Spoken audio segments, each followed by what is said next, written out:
दिलदार आलम मिसबाही इस वक्त तशरीफ फरमा है। शायद आप लोगों ने सुना भी होगा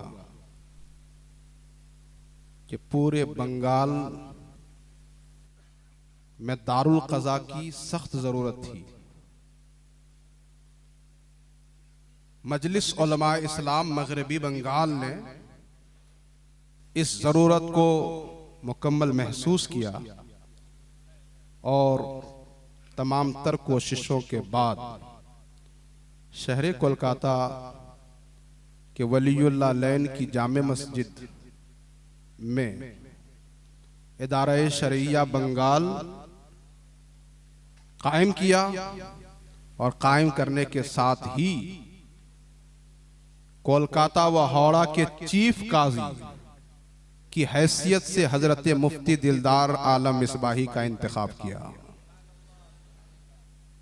तो इस तरह से हमारे दरमियान हमारे शहर के सबसे बड़े आलिम काजी शहर हजरत अल्लामा मुफ्ती दिलदार आलम मिसबाही इस वक्त बनफ्से नफीस मौजूद हैं। और मैं बात कर रहा था एक बड़ी शख्सियत की जिसे पूरी दुनियाए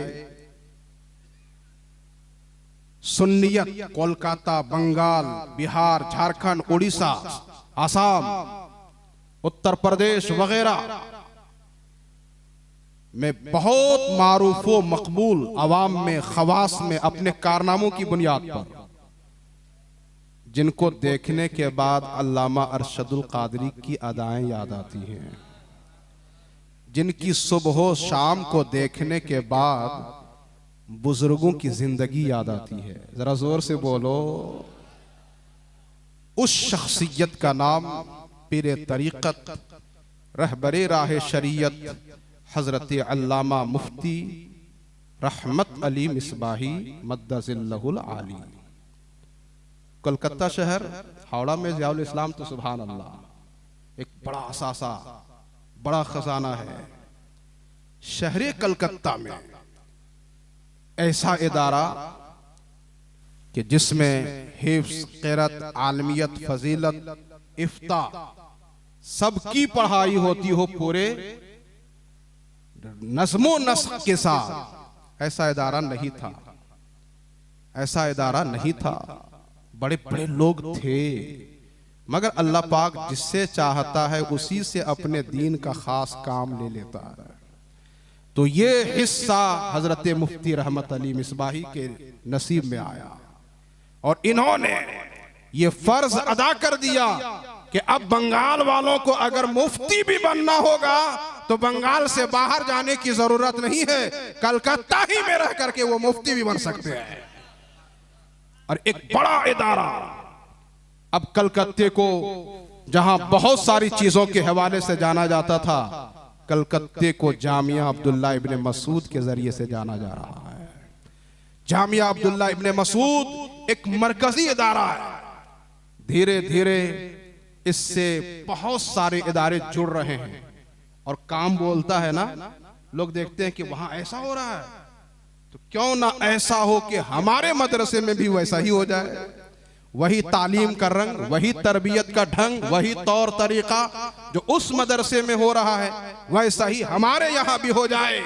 मैं मुबारकबादी देता हूँ नवाब और पूरे जिम्मेदारान शकील सादाब, अराकीन कमेटी, आप सब लोगों को जिन्होंने कहा कि जामिया अब्दुल्ला इब्ने मसूद एक झोपड़ी से चल करके फलकबूस इमारत में और उलमा की इतनी बड़ी टीम इकट्ठा कर सकता है, तो उसकी बरकत हमारे इदारे को भी मिले।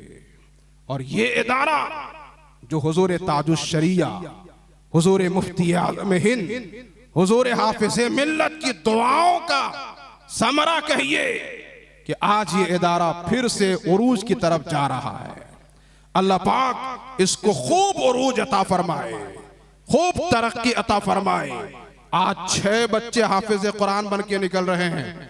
वो दिन भी दिखाए कि इसी इदारे से, इस मदरसे से 6 आलिम दीन भी बन के तैयार हो जाए।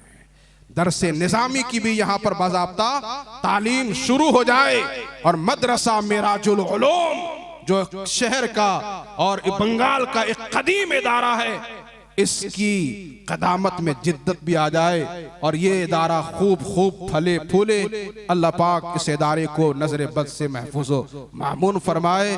तो ये हमें अपना, मैं अपनी बात कर रहा था, हमें ये बहुत अच्छा लगा कि हजरत मुफ्ती साहब क़िबला ने इसकी सरपरस्ती को कबूल फरमा लिया और इस इदारे को आगे बढ़ाने की मुकम्मल फिक्र में है। ये तकरीर, ये जलसा एक दिन का हो सकता है, आप भूल जाएं, हो सकता है आपके ज़हनो दिमाग से वो बातें निकल जाएं।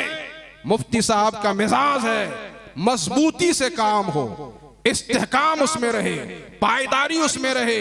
हजरत मुफ्ती साहब क़िबला जहां तकरीरों के जरिए से इस्लाह करते हैं, दर्जनों किताबें लिख करके घर घर में इस्लाम का पैगाम पहुंचा दिए।